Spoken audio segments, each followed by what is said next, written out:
Hare Nama, Hare Nama eva kevalam, Kalo nasteva, nasteva, nasteva gatiranyata.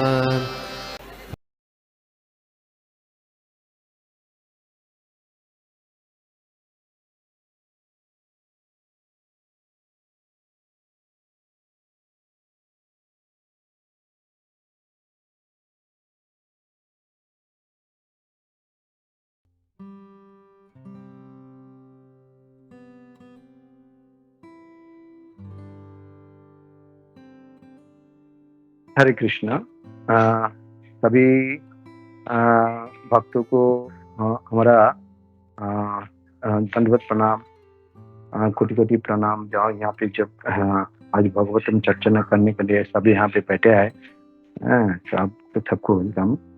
तो आज तुम्हें यहाँ पे चालू करता है। अच्छा, ओम नमो भगवते वासुदेवाय, ओम नमो भगवते वासुदेवाय, ओम नमो भगवते वासुदेवाय। नारायणं नमस्कृत्य नरं चैव नरोत्तमं देवीं सरस्वती व्यासं ततो जयो मुदीरये। नष्टा प्रयासभद्रेषु नित्यं भगवत सेवया, भगवत उत्तमे श्लोके भक्तिर्भवति नास्तिके। सदा सेव्या श्रीमद्भगवती कथा ऐश्य श्रवण मात्रेण हृषितं समस्ये। देवो कल्पतरुर्खलितं फलं शुकमुखामृतदुः संयतं पिबतं भगवतं रसमालं मुरुचिकाभुभुवः। जन्मोदस्यो जतो हन्यादितरतश्च विघ्नशरात् तेने ब्रह्म हृदयो आदि कवये मोहन्ति यत्सुरयः। तेजो वारि मृदं यथा विनिमयो यत्तति सर्गो दिशा धन्माशिनो निरस्तकुहकं सत्यं परं धीमहि। Thank you. तो आज का जो श्लोक है 34 नंबर में कोशिश करता है। अत परं सूक्ष्मतमं अव्यक्तं निर्विशेषणम् अनादिमध्यानिधनं नित्यं वाक्मनस परम्। अत परं सूक्ष्मतमं अव्यक्त निर्विशेषणम् अनादिमध्यानिधनं नित्यं वाक्मनस परम्। हरे कृष्णा। तो ये जो टॉपिक्स है ये थोड़ा से तो छोटा है, तो इसलिए मेरे को एक्चुअली इंग्लिश में तो कहती है, तो मैं इसको थोड़ा हिंदी में थोड़ा ट्रांसलेट किया मैंने, थोड़ा से 1 मिनट।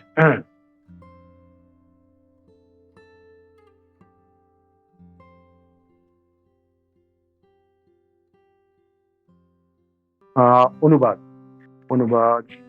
अतः स्थूल संसार से परे दिव्य संसार है, जो सूक्ष्म से भी सूक्ष्मतर है।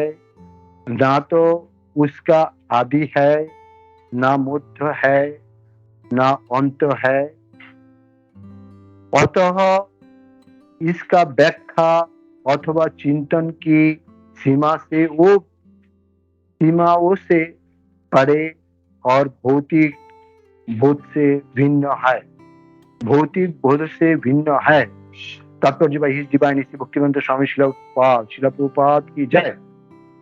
परमेश्वर भगवान का स्थूल बाहिरी रूप बीच बीच में प्रकट होता है। अतः ये रूप शाश्वत रूप नहीं है, जिसका ना तो आदि है, ना मध्य है, ना कोई अंत है। जिस वस्तु का आदि मध्य वो अंत होता है, इसको भौतिक कहलाता है। इस भौतिक जगतों का प्रारंभ भगवान से हुआ। ये जगतों का प्रारंभ पूर्वक भगवान निश्चय ही सूक्ष्म से सूक्ष्म दिव्य रूप में रहती है। भौतिक जगत का आकाश सूक्ष्मतम माना जाता है, जिससे सूक्ष्म मन, बुद्धि तथा मिथ्या अहंकार होता है, किंतु आज बाहिर रूप को परम सत्य के बाहिर आवरण को रूप में बदलाया जा सकता है। किंतु आज बाहिर रूप को परम सत्य के बाहिर आवरण के रूप में बदलाया जा सकता है। अतः परम सत्य भौतिक अवधारणाओं की व्याख्या एवं कल्पनाओं से परे है। ये निश्चय ही भौतिक चिंता से परे है। ये निर्विशेषणम कहलाता है। किंतु निर्विशेषणम का दिव्य गुणों से विहीन समझने की गलती नहीं करना चाहिए। विशेषणम का अर्थ है गुण, अतः निर जोड़ने से निर्विशेषणम का अर्थ भौतिक गुणों का विविधता से रहित हो जाता है। इस निषेधात्मा पद में 4 दिव्य गुण है। अप्रकट, दिव्य, शाश्वत तथा मौन और वाणी से परे, शब्दों का सीमाओं से परेओं का अर्थ है भौतिक बोधों का निषेध। जब तक मनुष्य दिव्य पद को प्राप्त नहीं हो जाता है, वहां भगवान का दिव्य रूप का नहीं जान सकता। हरे कृष्ण। ओम गणेशलाय तस्मै श्री गुरवे नमः। चैतन्य मनः विष्टं स्थापितं येन भूतले स्वयं रूपं कदामयं जातम् वन्देऽहं श्रीगुरु श्रीयुतं श्रीगुरुं वैष्णवं श्रीरूपं सग्रजातं सगन्तं तं सजीवं साद्वैतं सावधूतं परिजनसहितं कृष्ण चैतन्य देवं श्रीराधा कृष्णपदां सगन्तं। नमो विष्णुपदाय कृष्णपृष्ठ भूतले श्रीमती भक्तिवेदांत स्वामी की नमिने नमस्ते सरस्वती देवे गौरवाणी प्रचारिणी विशेष शून्यवादी पश्चिम देशधारिणी। नमो विष्णुपदाय कृष्णपृष्ठ भूतले जय श्री कृष्ण चैतन्य प्रभु नित्यानंद अद्वैत गदाधर गौर भक्त जय। पंचकल्प भाषण जगत प्रणाम पावन हरे कृष्ण कृष्ण कृष्ण हरे हरे राम राम राम राम हरे हरे। हरे कृष्ण। तो आज हम लोग सब मिलके चर्चा करेंगे भगवत का द्वितीय स्कंद का 10वें अध्याय का 34 नंबर श्लोक में। तो आज हम यहाँ पे क्लास शुरू करते हैं। हमारा गुरु महाराज और हमारा शिक्षा गुरु गोपी मोहन और प्रभु का आदेश क्रमे आदेश लेके प्रयास करता है। मैं जो सुना और समझा उसको थोड़ा से आप लोग का सामने पेश करने के लिए। अगर उससे कोई गलती है तो मेरा गलती है। तो गोपी मोहन प्रभु को भी मैं बहुत बहुत धन्यवाद देता है, क्योंकि हम तो काफी आजकल बिजी रहते हैं भौतिक जगत में। तो गोपी मोहन प्रभु जो हमको मतलब पुश करते रहता है, जो प्रभु क्लास दियो क्लास देने का मतलब वो नहीं है हम बड़ा विज्ञ हो गया, बहुत पंडित हो गया। क्लास देने का मतलब वही होता है हम जितना समझा है तो हमारा थोड़ा चर्चा होता है, हमारा थोड़ा नॉलेज में कुछ नॉलेज बढ़ता है, थोड़ा शिक्षा होता है। तो जो भी है तो मैं आप लोग का से आशीर्वाद लेके मैं देखते हैं कितना हम बता सकते हैं। हरे कृष्ण। तो आज का जो श्लोक है तो द्वितीय अध्याय का 10वें स्कंद का 34 नंबर श्लोक। इसमें ये जो 10वां है श्रीमद् भागवतम का द्वितीय स्कंद के विशेष करके 10वें अध्याय में भागवत की स्वरूप वर्णन है इसी अध्याय में। तो इसी अध्याय का शीर्षक है भागवत सभी प्रश्न का उत्तर। तो यहाँ पे भागवतम में जो 10 विषय दिया हुआ है, सर्ग विसर्ग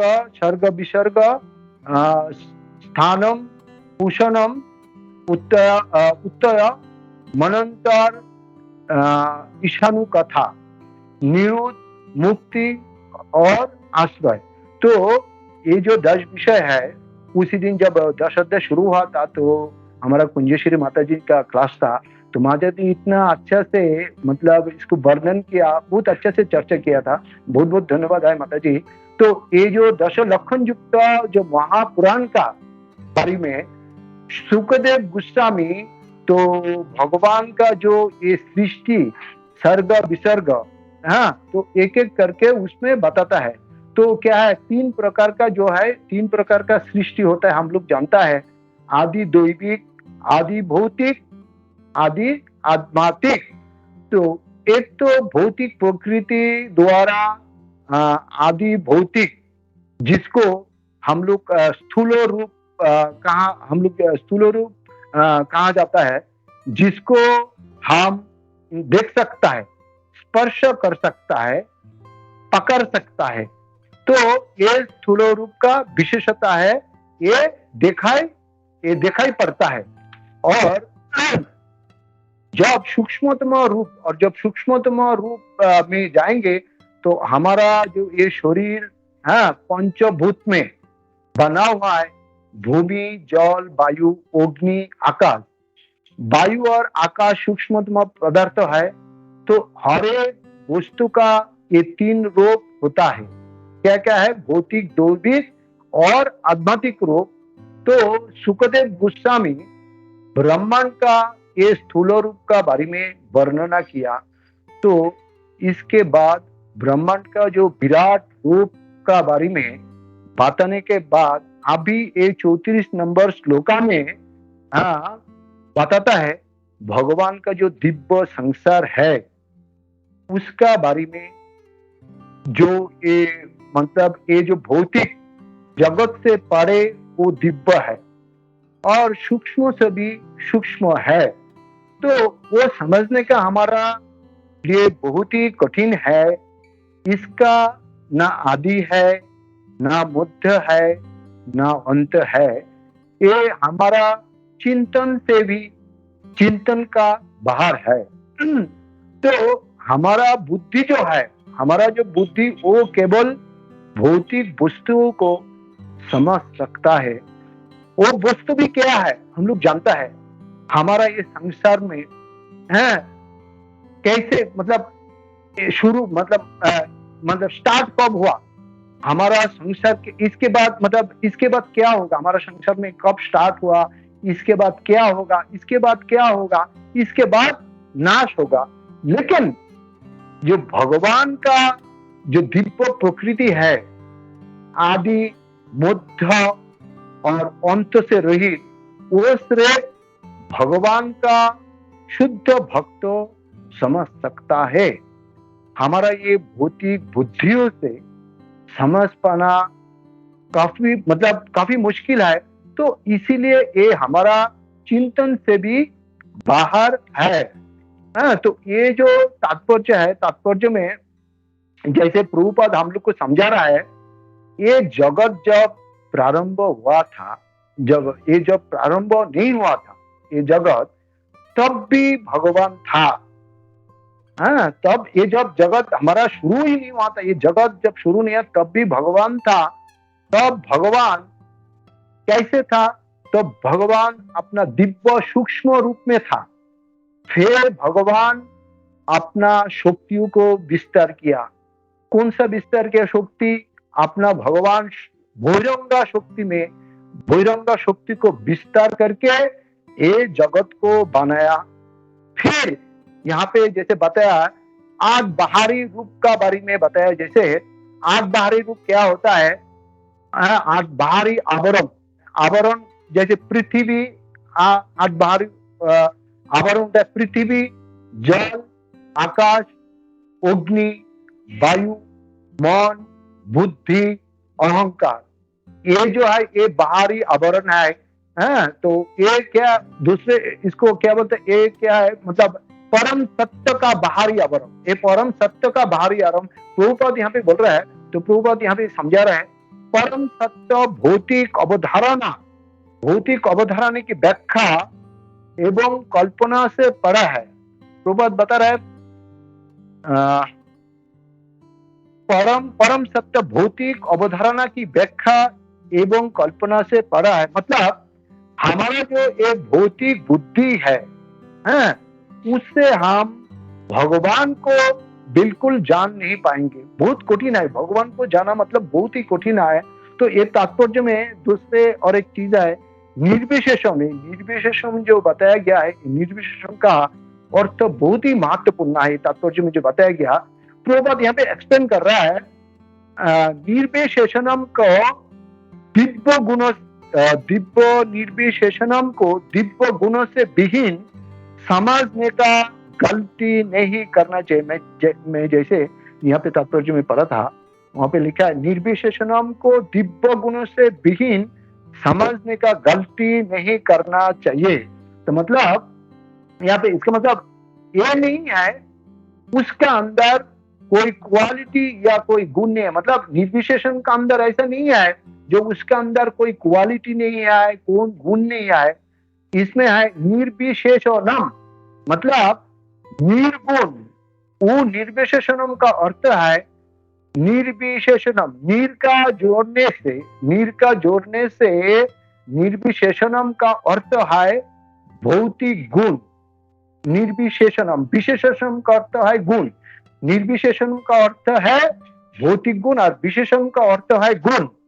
जैसे भौतिक गुण जैसे रजोगुण, तमोगुण, सत्वगुण, ये तीन गुणों से, हाँ, तो ये तीन भौतिक गुण इसके अंदर नहीं है। किसके अंदर?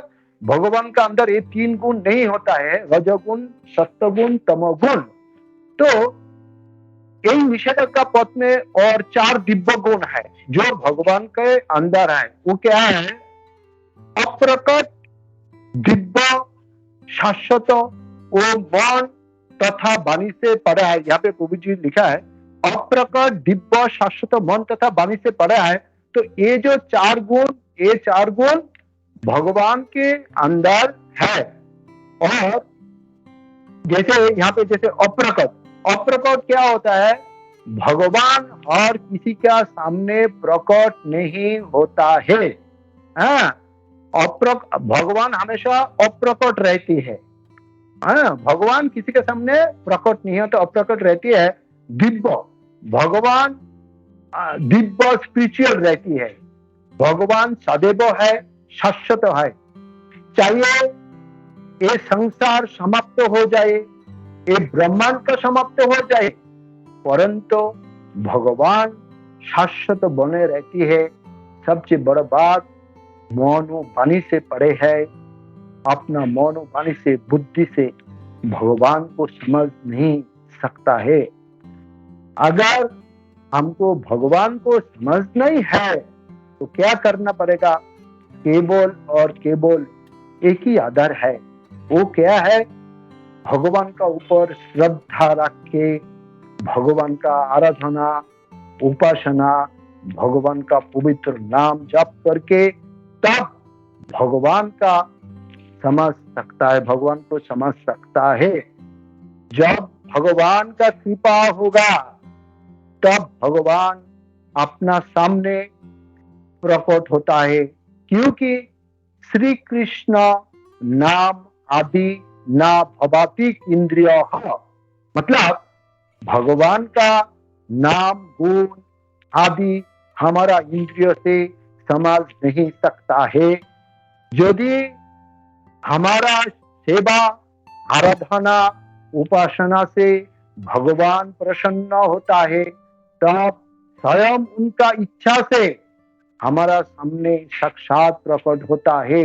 अपना मर्जी से भगवान कभी अपना सेवा, अपना सब कुछ आराधना से हम जब भगवान को संतुष्टि कर सकता है तब भगवान अपना खुद को हमारा सामने प्रकट करता है।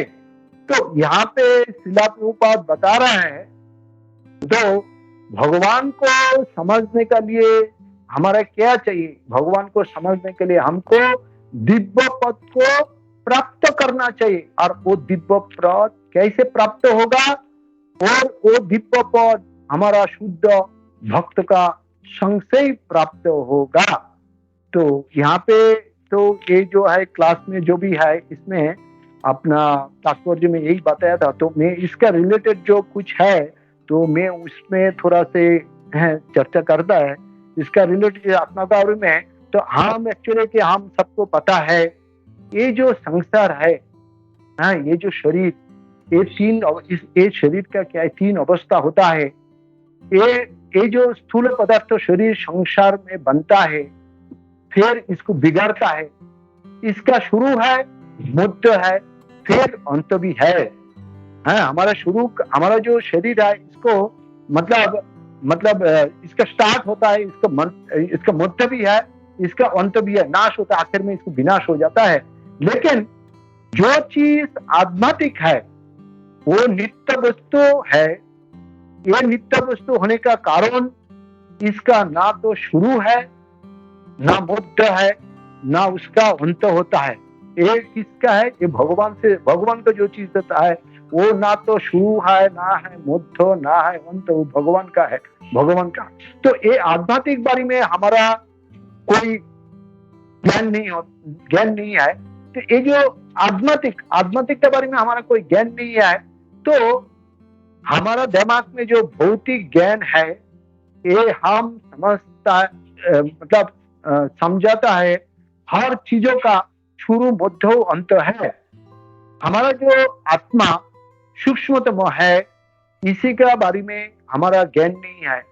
हमारा एक्चुअली जो हमारा छोटा सा एक आत्मा, उसके बारे में हमारा कोई ज्ञान नहीं है। आध्यात्मिक तो बहुत ही बड़ा है, उसके बारे में हम लोग कैसे जानेंगे उसके बारे में? तो एक चीज होता है क्या, हम जब सुबह उठता है, प्रतिदिन हमारा मन से कितने सारे जिज्ञासा होता है। हम जब नींद से उठता है तो हमारा मन में प्रतिदिन बहुत से सारे प्रश्न होता है। वो प्रश्न क्या होता है? हमको क्यों ये करना है? हम क्यों उधर जाऊं? सब्जी में नमक क्यों कम है? सब्जी कितने मतलब सब्जी क्यों अच्छा नहीं है? तो कितने हमारा सारे प्रश्न। लेकिन हम कभी अपना खुद को प्रश्न किया, हम कौन है? हम किस लिए ये आया? हमारा कर्तव्य क्या है? हमारा यहाँ पे आने का उद्देश्य क्या है? तो इसका बारे में हम लोग कभी भी चिंता नहीं करता है। तो हमारा मन कभी प्रश्न ही नहीं होता है इसके बारे में, क्योंकि हम कभी आत्मा को देखा नहीं। वो कैसे है, उसका रंग कैसे है, उसका वजन कैसे है, उसका कलर कैसे है।